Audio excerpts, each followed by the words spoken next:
दोस्तों, आज मैं आपको श्रीमद् भागवत गीता के दूसरे अध्याय की कथा बताऊंगी। तो चलिए दूसरे अध्याय का श्रवण करते हैं। हरे कृष्ण कृष्ण कृष्ण हरे हरे, हरे राम राम राम हरे हरे। संजय ने कहा, करुणा से व्याप्त शोक युक्त अश्रुपूरित नेत्रों वाले अर्जुन को देखकर मधुसूदन कृष्ण ने ये शब्द कहे। श्री भगवान ने कहा, हे अर्जुन, तुम्हारे मन में यह कल्मश आया कैसे? यह उस मनुष्य के लिए तनिक भी अनुकूल नहीं है जो जीवन के मूल्य को जानता हो। इससे उच्च लोक की नहीं अपितु अपयश की प्राप्ति होगी। हे पृथापुत्र, इस हीन नपुंसकता को प्राप्त मत हो, यह तुम्हें शोभा नहीं देती। हे शत्रुओं के दमन करता, हृदय की क्षुद्र दुर्बलता को त्याग कर युद्ध के लिए खड़े हो। अर्जुन ने कहा, हे शत्रुहंता, हे मधुसूदन, मैं युद्ध भूमि में किस तरह भीष्म तथा द्रोण जैसे पूजनीय व्यक्तियों पर उलटकर बाण चलाऊंगा।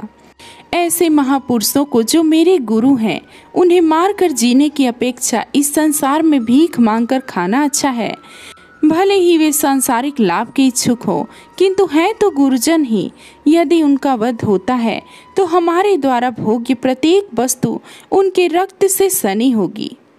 यह हम भी जानते हैं कि हमारे लिए क्या श्रेष्ठ है, उनको जीतना या उनके द्वारा जीते जाना। यदि हम धृतराष्ट्र के पुत्रों का वध कर देते हैं तो हमें जीवित रहने की आवश्यकता नहीं है। फिर भी वे युद्ध भूमि में हमारे समक्ष खड़े हैं। अब मैं अपनी कृपण दुर्बलता के कारण अपना कर्तव्य भूल गया हूँ और सारा धैर्य खो चुका हूँ।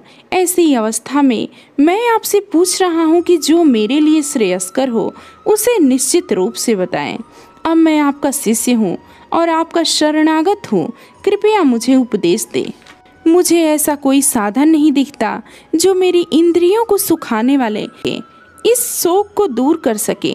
स्वर्ग पर देवताओं के आधिपत्य की तरह इस धन धान्य संपन्न सारी पृथ्वी पर निष्कंटक राज्य प्राप्त करके भी मैं इस शोक को दूर नहीं कर सकूंगा। संजय ने कहा, इस प्रकार कहने के बाद शत्रुओं का दमन करने वाला अर्जुन कृष्ण से बोले, हे गोविंद, मैं युद्ध नहीं करूंगा, और चुप हो गया। हे भरतवंशी, उस समय दोनों सेनाओं के मध्य शोकमग्न अर्जुन से कृष्ण ने मानो हंसते हुए ये शब्द कहे। श्री भगवान ने कहा, तुम पांडित्यपूर्ण वचन कहते हुए उनके लिए शोक कर रहे हो जो शोक करने योग्य नहीं है। जो विद्वान होते हैं वे न तो जीवित के लिए और न ही मृत के लिए शोक करते हैं। ऐसा कभी नहीं हुआ कि मैं न रहा हूँ या तुम न रहे हो, अथवा ये समस्त राजा न रहे हो, और न ऐसा है कि भविष्य में हम लोग नहीं रहेंगे। जिस प्रकार शरीरधारी शरीर में बाल्यावस्था से तरुणावस्था में और फिर वृद्धावस्था में निरंतर अग्रसर होता रहता है, उसी प्रकार मृत्यु होने पर आत्मा दूसरे शरीर में जाता है और धीर व्यक्ति ऐसे परिवर्तन से मोह को प्राप्त नहीं होता। हे कुंती पुत्र, सुख तथा दुख का क्षणिक उदय तथा काल क्रम में उनका अंतर ध्यान होना सर्दी तथा गर्मी की ऋतुओं के आने जाने के समान है। हे भरतवंशी, वे इंद्रिय बोध से उत्पन्न होते हैं और मनुष्य को चाहिए कि अविचल भाव से उनको सहन करना सीखे। हे पुरुष श्रेष्ठ, जो पुरुष सुख तथा दुख में विचलित नहीं होता और इन दोनों में समभाव रखता है, वह निश्चित रूप से मुक्ति के योग्य है। तत्वदर्शियों ने यह निष्कर्ष निकाला है कि भौतिक शरीर का तो कोई चिरस्थायित्व नहीं है, किंतु आत्मा अपरिवर्तित रहता है। उन्होंने इन दोनों की प्रकृति के अध्ययन द्वारा यह निष्कर्ष निकाला है, जो सारे शरीर में व्याप्त है उसे ही तुम अविनाशी समझो। उस अव्यय आत्मा को नष्ट करने में कोई भी समर्थ नहीं है। अविनाशी, अप्रमेय तथा शाश्वत जीव के भौतिक शरीर का अंत अवश्य संभावी है। अतः हे भरतवंशी, युद्ध करो। जो इस जीवात्मा को मारने वाला समझता है तथा जो इसे मरा हुआ समझता है, वे दोनों ही अज्ञानी हैं, क्योंकि आत्मा न तो मारता है और ना ही मारा जाता है। आत्मा के लिए किसी भी काल में न तो जन्म है और न मृत्यु। वह न तो कभी जन्मा है, न जन्म लेता है और न जन्म लेगा। वह अजन्मा, नित्य, शाश्वत तथा पुरातन है। शरीर के मारे जाने पर वह मारा नहीं जाता। हे पार्थ, जो व्यक्ति यह जानता है कि आत्मा अविनाशी, अजन्मा, शाश्वत तथा अव्यय है, वह भला किसी को कैसे मार सकता है या मरवा सकता है। जिस प्रकार मनुष्य पुराने वस्त्रों को त्याग कर नए वस्त्र धारण करता है, उसी प्रकार आत्मा पुराने तथा व्यर्थ के शरीरों को त्याग कर नवीन भौतिक शरीर धारण करता है। यह आत्मा न तो कभी किसी शस्त्र द्वारा खंड खंड किया जा सकता है, न अग्नि द्वारा जलाया जा सकता है, न जल द्वारा भिगोया या वायु द्वारा सुखाया जा सकता है। यह आत्मा अखंडित तथा अघुलनशील है। इसे न तो जलाया जा सकता है, न ही सुखाया जा सकता है। यह शाश्वत, सर्वव्यापी, अविकारी, स्थिर तथा सदैव एक सा रहने वाला है। यह आत्मा अव्यक्त, अकल्पनीय तथा अपरिवर्तनीय कहा जाता है। यह जानकर तुम्हें शरीर के लिए शोक नहीं करना चाहिए। किंतु यदि तुम यह सोचते हो कि आत्मा सदा जन्म लेता है तथा सदा मरता है, तो भी हे महाबाहु, तुम्हारे शोक करने का कोई कारण नहीं है। जिसने जन्म लिया है उसकी मृत्यु निश्चित है और मृत्यु के पश्चात पुनर्जन्म भी निश्चित है। अतः अपने अपरिहार्य कर्तव्य पालन में तुम्हें शोक नहीं करना चाहिए। सारे जीव प्रारंभ में अव्यक्त रहते हैं, मध्य अवस्था में व्यक्त होते हैं और विनष्ट होने पर पुनः अव्यक्त हो जाते हैं। अतः शोक करने की क्या आवश्यकता है। कोई आत्मा को आश्चर्य से देखता है, कोई इसे आश्चर्य की तरह बताता है तथा कोई इसे आश्चर्य की तरह सुनता है, किंतु कोई इसके विषय में सुनकर भी कुछ नहीं समझ पाता। हे भरतवंशी, शरीर में रहने वाले देही का कभी भी वध नहीं किया जा सकता। अतः तुम्हें किसी भी जीव के लिए शोक करने की आवश्यकता नहीं है। क्षत्रिय होने के नाते अपने विशिष्ट धर्म का विचार करते हुए तुम्हें जानना चाहिए कि धर्म के लिए युद्ध करने से बढ़कर तुम्हारे लिए कोई अन्य कार्य नहीं है। अतः तुम्हें संकोच करने की कोई आवश्यकता नहीं। हे पार्थ, वे क्षत्रिय सुखी हैं जिन्हें ऐसे युद्ध के अवसर अपने आप प्राप्त होते हैं, जिससे उनके लिए स्वर्ग लोक के द्वार खुल जाते हैं। किंतु यदि तुम युद्ध करने के स्वधर्म को संपन्न नहीं करते, तो तुम्हें निश्चित रूप से अपने कर्तव्य की उपेक्षा करने का पाप लगेगा और तुम योद्धा के रूप में भी अपना यश खो दोगे। लोग सदैव तुम्हारे अपयश का वर्णन करेंगे और सम्मानित व्यक्ति के लिए अपयश तो मृत्यु से भी बढ़कर है। जिन जिन महान योद्धाओं ने तुम्हारे नाम तथा यश को सम्मान दिया है, वे सोचेंगे कि तुमने डर के मारे युद्ध भूमि छोड़ दी है और इस तरह वे तुम्हें तुच्छ मानेंगे। तुम्हारे शत्रु अनेक प्रकार के कटु शब्दों से तुम्हारा वर्णन करेंगे और तुम्हारी सामर्थ्य का उपहास करेंगे। तुम्हारे लिए इससे दुखदाई और क्या हो सकता है। हे कुंती पुत्र, तुम यदि युद्ध में मारे जाओगे तो स्वर्ग को प्राप्त होगे।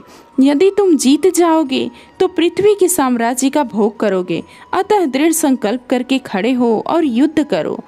तुम सुख या दुख, हानि या लाभ, विजय या पराजय का विचार किए बिना युद्ध करो। ऐसा करने पर तुम्हें कोई पाप नहीं लगेगा। यहाँ मैंने वैश्लेषिक अध्ययन द्वारा इस ज्ञान का वर्णन किया है। अब निष्काम भाव से कर्म करना बता रहा हूँ, उसे सुनो। हे पृथा पुत्र, तुम यदि ऐसे ज्ञान से कर्म करोगे तो तुम कर्मों के बंधन से अपने को मुक्त कर सकते हो। इस प्रयास में न तो हानि होती है और न ही हास, अपितु इस पथ पर की गई अल्प प्रगति भी महान भय से रक्षा करती है। जो इस मार्ग पर हैं वे प्रयोजन में दृढ़ रहते हैं और उनका लक्ष्य भी एक होता है। हे गुरु नंदन, जो दृढ़ प्रतिज्ञा नहीं है उनकी बुद्धि अनेक शाखाओं में विभक्त रहती है। अल्पज्ञानी मनुष्य वेदों के उन अलंकारिक शब्दों के प्रति अत्यधिक आसक्त रहते हैं जो स्वर्ग की प्राप्ति, अच्छे जन्म, शक्ति इत्यादि के लिए विविध सकाम कर्म करने की संस्तुति करते हैं। इंद्रिय तृप्त तथा ऐश्वर्यमय जीवन की अभिलाषा के कारण वे कहते हैं कि इससे बढ़कर कुछ और नहीं है। जो लोग इंद्रिय भोग तथा भौतिक ऐश्वर्य के प्रति अत्यधिक आसक्त होने से ऐसी वस्तुओं से मोहग्रस्त हो जाते हैं, उनके मनों में भगवान के प्रति भक्ति का दृढ़ निश्चय नहीं होता। वेदों में मुख्यतया प्रकृति के 3 गुणों का वर्णन हुआ है। हे अर्जुन, इन 3 गुणों से ऊपर उठो। समस्त द्वैतों और लाभ तथा सुरक्षा की सारी चिंताओं से मुक्त होकर आत्मपरायण करो। एक छोटे से कूप का सारा कार्य एक विशाल जलाशय से तुरंत पूरा हो जाता है। इसी प्रकार वेदों के आंतरिक तात्पर्य जानने वालों को उनके सारे प्रयोजन सिद्ध हो जाते हैं। तुम्हें अपना कर्म करने का अधिकार है, किंतु कर्म के फलों के तुम अधिकारी नहीं हो। तुम न तो कभी अपने आप को अपने कर्मों के फलों का कारण मानो और न ही कर्म न करने में कभी आसक्त हो। हे अर्जुन, जय अथवा पराजय की समस्त आसक्ति त्याग कर समभाव से अपना कर्म करो, ऐसी समता योग कहलाती है। हे धनंजय, भक्ति के द्वारा समस्त गर्हित कर्मों से दूर रहो और उसी भाव से भगवान की शरण ग्रहण करो। जो व्यक्ति अपने सकाम कर्म फलों को भोगना चाहते हैं वे कृपण हैं। भक्ति में संलग्न मनुष्य इस जीवन में ही अच्छे तथा बुरे कर्मों से अपने को मुक्त कर लेता है। अतः योग के लिए प्रयत्न करो, क्योंकि सारा कार्य कौशल यही है। इस तरह भगवत भक्ति में लगे रहकर बड़े बड़े ऋषि मुनि अथवा भक्तगण अपने आप को इस भौतिक संसार में कर्म के फलों से मुक्त कर लेते हैं।